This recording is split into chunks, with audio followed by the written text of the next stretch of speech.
За сайн байцгаана уу. Өмнөд Монгол подкаст ээлжид дугаар хэлж байна. За энэ өдөр бид Улаанхадны соёл гэдэг сэдвээр бэлдсэн юм аа. Улаанхадны соёл гэж зарим нэг нь мэддэг. Ерөнхийдөө бол одоо мэдхгүй олонхын байдаг бахаа бодож байгаа. Улаанхад чинь одоо өвөр Монголын нэг аймаг шүү дээ. Одоо өнөөдөр жишээ Улаанхад гэж орчуулсан байдаг. Хуучнаараа 100 гэж байгаа. Гэтэл ерөнхийдөө бол энэ Улаанхадны соёл бол энэ одоо 100-уудын аймаг болон зостын чурганы аймгийн нутаг дэвсгэр дээр 5-6 мянган жилийн өмнөх ийм нэг соёлын тухай ярихаар бид нар бэлдсэн. За энэ Улаанхадны соёлыг бол одоо өвөр монголчууд хамгийн түрүүнд одоо судалсан гэсэн юм бол байхгүй. Мэдээж хэрэг нутгийн монголчууд бол ийм чулуу, ийм вар гэж зөндөө таарч ирсэн баг. Гэтэ яг шинжлэх ухааны үндсээр бол ер нь голдуу гадаадын хүмүүс анх судалгаа хийсэн. За хамгийн анхны судалцсан хүн бол Тори Рёзо гэдэг энэ Япон хүн байгаа. Энэ хүн 1906 онд Харчин баруун вангийн хошуунд Япон улны багшаар ажилладаг байсан. Их нэртэйгээ хамт.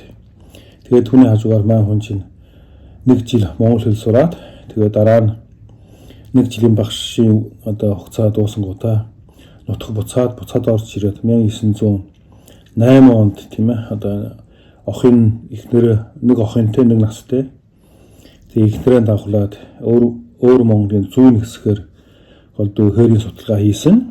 Тэгээд энэ судалгааны явцдаа маань өдөр болгон өдрийн тэмдэглэл хөтөлсөн байсан. Тэгээд 1911 онд Монголын аялал гэдэг нэртэй ийм ном хэвлүүлсэн. Тэгээд энэ одоо ном бол надад байгаа л да.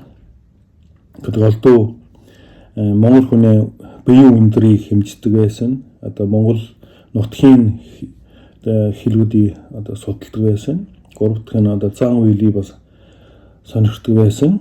Дөрөвдөх нь ардын дуу, хүүхдийн шүлэг бас өшөө домог тийм ээ цуглуулдаг байсан. Тавдах нь бол эртнээ тийм ээ эдлэл үлдэгдлийг бас судалдаг байсан юм аа. За Тори Рёзо гэдэг хүн байна. Энэ нөхөр бол голдуу өвөр Монголын зүүн өмнөд хэсгээр одоо голдуу балгас чухрын зэвсэг тийм ээ хашин эдлэл зан үйлийг бол голдуу хэрийн судалгаа хийсэн. Энэ нөхөр 1908 он хүртэл Манжуур болон Монголын улмөр гэсэн ном хэвлүүлдэг байсан. Энэ бол голдуу чурын зэвсгийн үеийн үлдэгдлийн туйруудын талаар тэмдэглэсэн байдаг. Дараа нь бас зүүн Монголын уугуул оршин суугчид гэсэн ном хэвлүүлдэг байсан. Голдуу өвөр Монголын зүүн хэсэг болон одоо Манжуурын тийм ээ угсаатны зүйг судалгаа хийсэн. Түүхээс өмнөх үеийн балгас болон тийм ээ одоо үлдсэн үлдэгдлүүдийг бол тэмдэглэж судалгаа хийсэн байт юм аа. За дараагийн судлаач бол Улаанхадны соёлыг судалсан бас нэг Япон хүн байгаа. Энэ нь Кёотогийн эзэн гүрний сургуулийн профессор захирлаар ажилладаг байсан энэ хүн байгаа. Энэ хүн 1930 онд Зүүн Азийн соёл иргэншлийн үүрэн гэгээ гэсэн ном хэвлүүлдэг байсан. Улаанхадны соёлыг ер нь нэлээ одоо өргөн хэмжээтэй судалсан. За 3 дахь Улаанхадны соёлыг судалсан хүн бол нэг швед хүн байгаа. Йохан Гуннар Андерсен гэдэг. За Андерсен бол 1916 онд бол одоо Бээжингийн хүн гэж ярьдаг шүү дээ. Одоо нөгөө Гомо сапиенстэй зэрэгцэж амьдарч байсан. Бээжингийн хүний судалсан юм гол хүн байгаа. Тийм.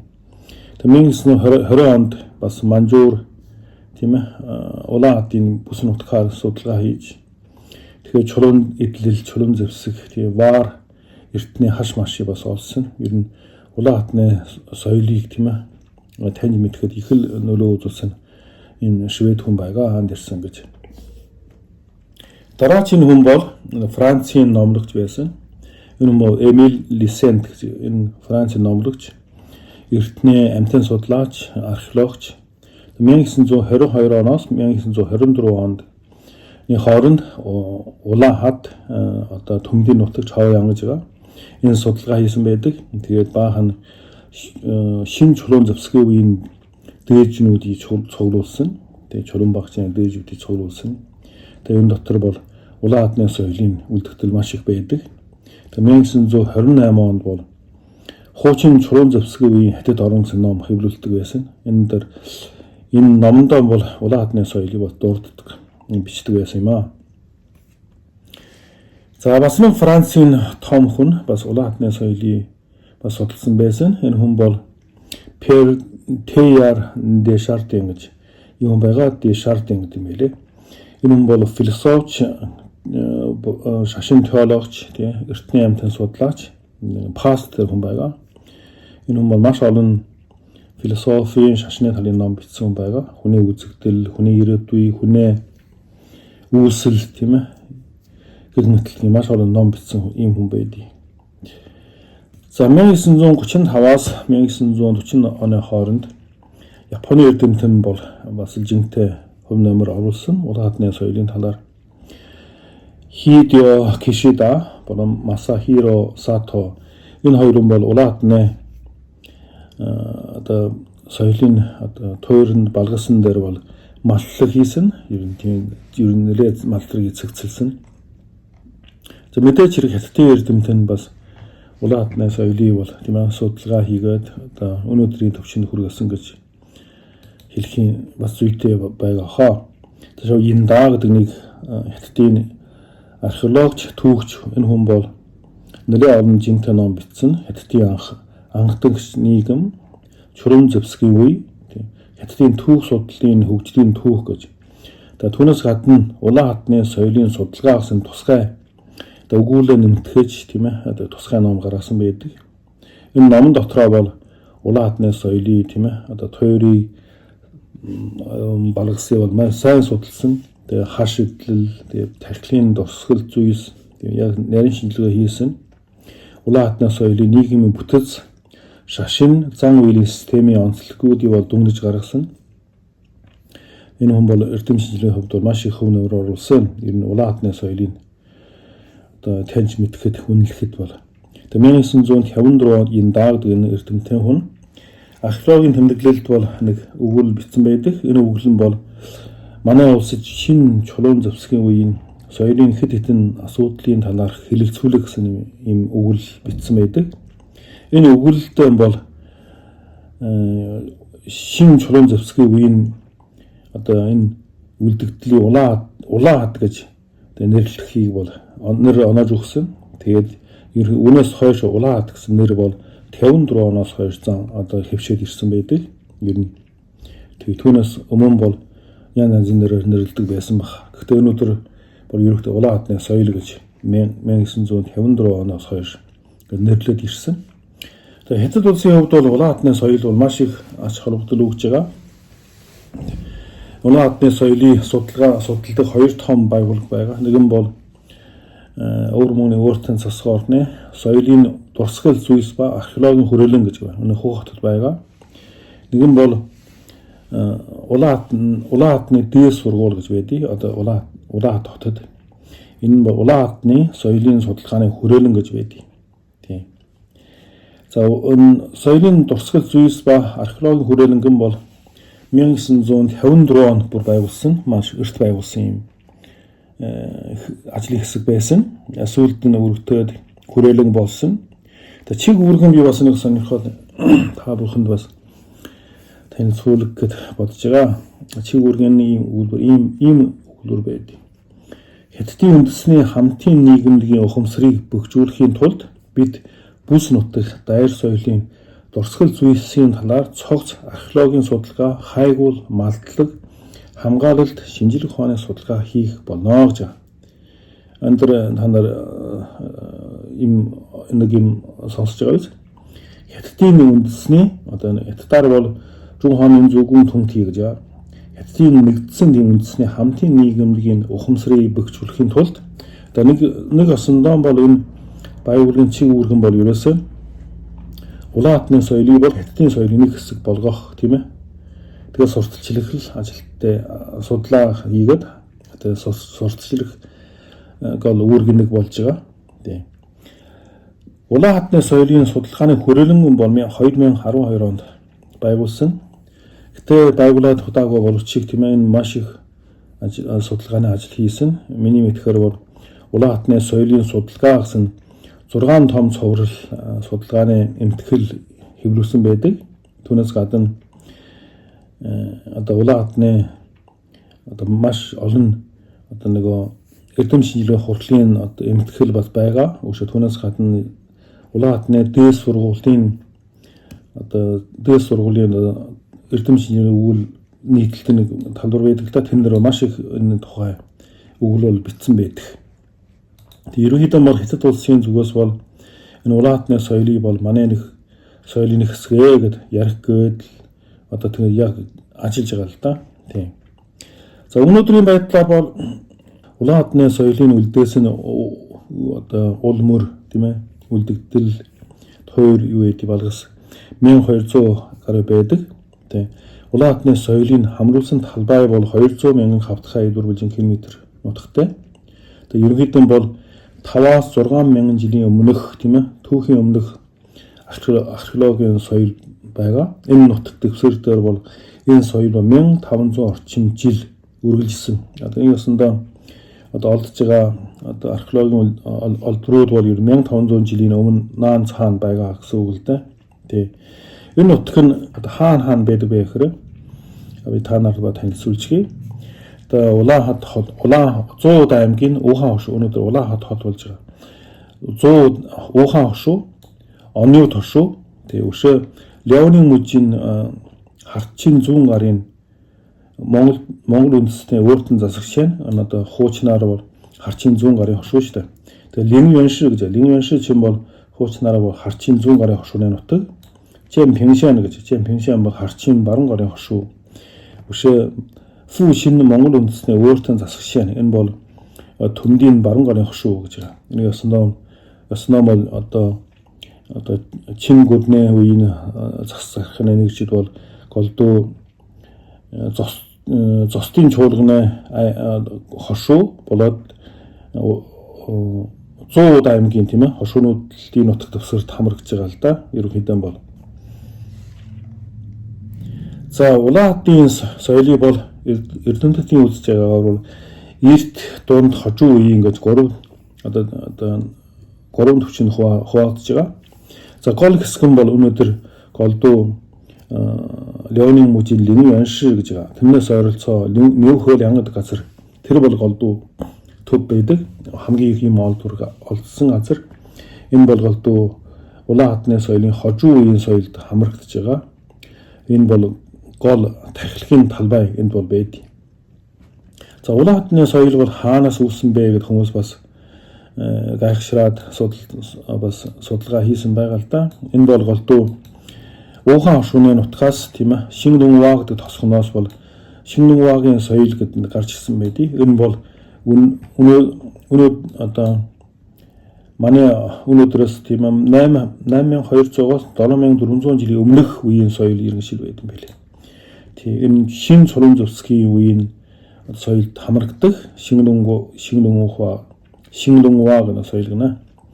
Энэ бол анхдагч нийгмийн тийм ээ суурьшлийн балгас бол илэрсэн байдаг. Энэ улаан хатны соёлын бол эрх сурвалж гэж бол эрдэмтэд бол үздэг юм байлээ. За улаан хатны соёл бол бид нар юу үлдээсэн бэ гэхээр маш их сонирхолтой. Нэгдэх юм бол одоо тахилын мандал. Тахилын мандал одоо маш их одоо 5-6 мянган жилийн тэр үеийн одоо улаан хатны соёл амьдарч байсан хүмүүс маань тийм ээ ер нь тэнгэр тахдаг байсан, нар тахдаг байсан. Тэгээ дуугийн хэлбэртэй, тахилын мандалтай. Тэгээ 3 төвлөрсөн тойрогтой одоо том их бах тийм ээ 3 том тойрог. Тэгээ энэ бол голдуу диаметр нь бол хамгийн том болох диаметр 22 м болд юм байлээ. Тийм. Энэ голдуу бас нэг дөрвөлжин газрыг тахдаг дөрвөлжин одоо дүрс хүртэл байдаг ч байгаа. Бат дугуй хэлбэртэй байдаг ч. Тийм. Ерөнхийдөө бол ийм тахилын одоо мандал байдаг. За бас дээрхийн сүм гэдэг. Дээрхийн сүм гэж ингэж би ингэж ярих нь одоо зохимж тийм үгүй юм. Юусэн чи эмхтэй бурхны тийм сүм байдсан байлээ. Нөөхөл янгууд бол тийм ээ. Энэ бол хагас газарт орох тийм байшин байд юм байлээ. Мэдээж дээр нь бас байгууламж байсан баха бүгд шатаад удаан жил болоод байхгүй болсон. Газарт орох байгууламж нь илрүүлсэн. Тэгээд дээрхийн толгой тийм ээ. Одоо олсон байдгийг. Дээрхийн толгой бол 5500 жилийн өмнөх ийм одоо толгой байдгийг. Шаврын толгой, одоо варын толгой гэх юм уу? Тийм, ийм толгой байдгийг. Энэ дээрхийн сүм бол ерөөхдөө зүүн уртаашаа бол 22 м, зүүн баруун бол 2 м, хамгийн өргөн талдаа бол 9 м байдаг. Ерөнхийдөө бол ийм нарийн урт ийм л одоо сүмийн ийм балгас бол олсон. Тийм. Тэгэхээр энэ толгой дээрхийн толгой олсон. Энэ толгой бол хятад бол маш их өндөрөө үнэлж байгаа. Хятад үндэсний нийтлэг үг дээдс болох бурхан биетэй эмхтэй толгой гэж нэрлэж байгаа шүү. Бүр. Тэгээ Нөөхөл ангид газар бол ер нь одоо өнөөдрийн хятадын нутаг төвсгэрд бол хаш соёлын хамгийн эртний төвөн байдаг. Тэгээ Нөөхөл ангийн хашин бол маш их чамын тийм өнөөдрийн хүн хүртэл бараг дуурай чадхааргүй тийм байд юм байлээ. Зөвхөн Нөөхөл ангийн одоо балгасаас бол 130 гаруй тийм хашин нэдэл олж авсан байт юм байлээ. Илрүүлсэн байдаг. Тийм. Улаан хатны соёлын бас нэг одоо онцлог юм маш их чулуун бууштай. Зөвхөн Нөөхөл анги 20 гаруй чулуун бууш байд юм байлээ. Тийм. Чулуун буушин дотор одоо аймгийн одоо Ухсан хатны аймгийн гэх юм уу ахлагч нарын оршуулсан байд юм билээ. За бас маш олон варн нэдэл байдаг. Варн хүн хүртэл байд юм билээ. Бас будсан тийм будахтай варн сав хүртэл олдсон. Ерөнхийдөө бол 100 литр тийм ээ дарс ус багтаасан тийм хэмжээний том варын савны ими олж авсан. Тэгээ будахтай варын сав болсон. Будсан тийм ээ варын аяг хүртэл олж авсан. Тэгээ вар олдсон гэдэг чинь голдуу шинэ хуучин чулуун зөвсгий тийм ялгах гол бэлэг төндөг байд юм билээ. Энэ вар бол голдуу ерөнхийдөө 80,000 хавтгай дөрвөлжин км нутагт маш олон варны хэлтэрхийнүүд олж илрүүлж байгаа. Тийм. Бас мэдээж хэрэг чулуун зөвсгий үеийн чулуун багчнууд их олноороо олдож байгаа. Тийм. Гэтэл улаан хатны соёлын хамгийн том гайхамшиг нь бол маш олон хашин нэдлэл илрүүлсэн. Тийм. Тухайн үед хаши бол одоо хүмүүс техникэнд голдуу хэрэгэлдэг байсан гэж эрдэмтэд үздэг. Тийм. Хамгийн алдартай хашин бол улаан хатны хашлуу гэдэг ийм одоо одоо англи үсгээр монголоор бол C гэжтэй. C үсгийн тийм хашлуу байдаг. Энэ нь бол 1 кг-ийн жинтэй, өндрөөр бол 26 см. Энийг оны хошуунаас олсон 71 он 1971 онд. Энийг бол 5000 жилийн өмнө уралсан гэж үздэг. Хятадууд бол хятадын анхны луу гэдэг одоо нэрлсэн байдаг. Энэ одоо улаан хатны энэ харшлуу бол нөхдөй одоо самсан дээр одоо тогтоочдөг. Тэгээ голдуу бөө нар бол тэнгэртэй харьцахтаа зан үйлийн хэрэгсэл болгож ясна гэж үздэг. Тэгээ хар ногоо хашаар уралсан байдаг. Одоо хятадын үндэсний музейд хаалгалж байгаа. Энэ хятадын анхны луу гэж үздэг юм билээ. Тийм учраас улаан хатны соёл бол энэ луу соёлын одоо үргийн нутаг гэж үздэг юм билээ. Өнөөдөр хятадын одоо луу гэж ярьдаг. Энэ бол ерөөсөө Монголын нутгаас тийм ээ. Одоо Монголын өг монголчууд бол бий болгосон гэж үзэг үндэстэй юм аа. За улаан хатны соёл бол маш хаш гахаан луу гэж юм нэг одоо хашны юм бол маш их олдсон. Тэгээ 1983 онд бол улаан хатны одоо нэг булчнаас анх хаш гахаан луу олж авсан бол одоо бол зөндөө олсон байлээ. Хаши тухайн үед улаан хатны хүмүүс бол гахай одоо титэн болгож ясан ер нь хүчтэй ба түүнээс бас хүнсэн болдог ясан. Тийм ерөнхийдөө эртний луугийн одоо луу бол одоо зэрлэг аханаас одоо үүсэлтэй гэж ийм таамаг байд юм байл. Тийм сайхан 2024 онд Өвөр Монголын Уухан оршууны Юм Ошан гэдэг чулуун булснаас бүр улаан хатны хожуу үеийн бас ийм хаш гахаан луу олж авсан. Энэ бүр урт нь 15.8 см нэлээ урт энэ луу ийм хаш гахаан луу олж авсан байлээ. Тэгээ арт талд нь дандаа нүхтэй дүүжил одоо хүзэндээ юм уу хувцсан дээр дүүжил болдог. Тийм. Одоо 200 мянган хавтгай 400 км-т бол хаасаа ер нь энэ хаш гахаан луу бол илрүүлж байгаа. За улаан хатны соёлын маш нэг гайхамшиг нэг эрдэн гэж хэлэхэд хэлцдэггүй. Туурай хэлбэртэй тийм хаш хоолой олж авсан. Энэ бол нүүхөл ангаас гаргаж авсан. Голдуу эрдэмтэн үзэхээр бол газар тэнгэрийг тийм нэвтрүүлж тийм ээ. Ер нь тэгээд техникээр хэрэглэдэг байсан гэж үздэг. Одоо сүүлийн одоо үеийн хүмүүс бол энэ одоо туурайг тийм ээ том хашиг тийм ээ цоолоо нүхлээд нэг одоо хаш хурлаач бол ер нь тухайн үеийн одоо зэмсэг техникийн одоо нэг жил насан туршдаа хийх тийм шаардлагатай гэж үздэг юм байл. Нэг ясна тухайн үед хаши одоо нөхөлж одоо өнөөдрийн баг шиг байхгүй л дээ. Тэгээд бараг л насан туршдаа ийм ганц хүн хийх л арай дуусах баха гэх тийм таамаг байдаг юм байл. Бас нөгөө улаан хатны соёлын бас нэг дэгэ хэлбэртэй хаш зүйлд бас олцсон байдаг. Жим Пимшэн чинь тийм энэ дэгэ бол тийм ээ дэгэ хэлбэртэй энэ зүйлтэн бол 5000-аас 6000 жилийн өмнөх одоо уралсан гэж үздэг юм байлээ. Таны үхэл янгаас олж авсан. Энэ бол голдуу одоо аймгийн ахлагч нар тийм ээ зүүдэг байсан гэж үздэг. Тийм.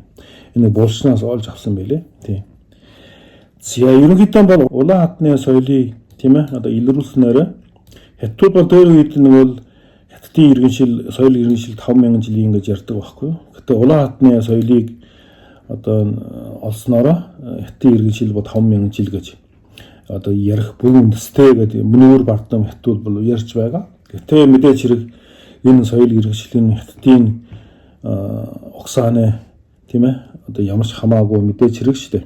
5000 Өвөр Монголын нутагт хятадууд орж ирээд 100-200 жил болоогүй ийм цаг үед 5000 жилийн өмнө ийм урлаа суун гэж юу байх вэ? За хятадын нэртэй эрдэнэс Сүбийн ингээд нэг соёл иргэншлийн үүслийн талаар онол гаргасан юм аа. Одоо соёл иргэншлийн тийм ээ үүслийн тухай олон ургалж нэгдмэл байдлын онол энэ гаргаж авсан. Одоо нэг өсөндөө бол хятадын соёл иргэншил зөвхөн одоо шар мөрнө тийм ээ одоо дунд адгаар үүсээгүй тийм одоо чи улаан хатыг бас багтаах хэрэгтэй гэсэн тийм онол байд юм байли. Тийм. Тэгээ энэ Леонийн одоо Леоши гэж Леоши чинь өнөөдөр Леонингийн баруун бүс гэж байгаа л да Монголын нутаг байсан тех үед. Энэ бус нутаг бас л соёл иргэншлийн чухал өвлийн нутаг. Одоо чухлаар барах уу бараг л хамгийн анхны тийм ээ хамгийн эртний соёл иргэншил байхгүй юу? Тийм. За ерөнхийдөө хятад бол энэ нөгөө улаан хатны соёлыг бол тэгээд хятадын соёл иргэншилдээ багтаагаар ном бичээд ингээд яваад явна л та. Хятадын талаар санаа зовхгүй. Гэхдээ яг хөтэ за би бол түүхч биш. Гэхдээ би бас энэ талаар бас зүгээр төвч чадаагүй тэгээд ганц хоёр юм ухаж аваад ийм одоо өөрөө бас өөрийн бодолтой болсон. Яг бэ гэхээр бид бол тийм ээ монголчууд бол агуу их түүхтэй арт юм. Энэ бол улаан хатны соёл бол яг өв монголчуудын бүтээсэн одоо соёлын өв мөн юм да. Одоо соёл иргэншлийн түүхээ бид бусдад алдаж болохгүй. Тийм монгол түүхч нар өнөөдөр ер нь анхаарах цаг болсон. Одоо зөвхөн халахын хавтгай тийм ээ түүх юм байсан тийм байсан ярихаас илүү энэ Монголын уугар нутгийг тийм хамарсан энэ түүхийн үлдэгдлээ тийм олдвраар судлах цаг нэг л болсон гэж миний хувьд үзэж байгаа. За хоёр өнөөдөр Өвөр Монгол тийм ээ хятадын нэг хэсэг болсон боловч тийм бидний өв дээд хятадд багтсан гэсэн үг бас биш шүү.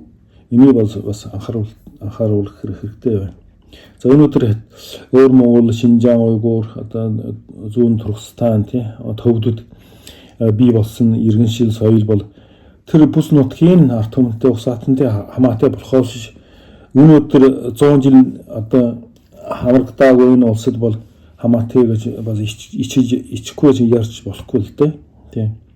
Тэгээ манай тийм учраас манай Монголын ард түмэн соёл иргэншилийн баялаг түүхтэй төдийгүй одоогийн баримтууд нь Монголын өвөг дээдсийн бүтээсэн улаан хатны соёл нь хаан хятадын өвөг дээдсийн бүтээсэн соёл иргэншлээс хамаагүй илүү хөгжсөн болохыг бол ер нь археологийн олдвороос баталж байна.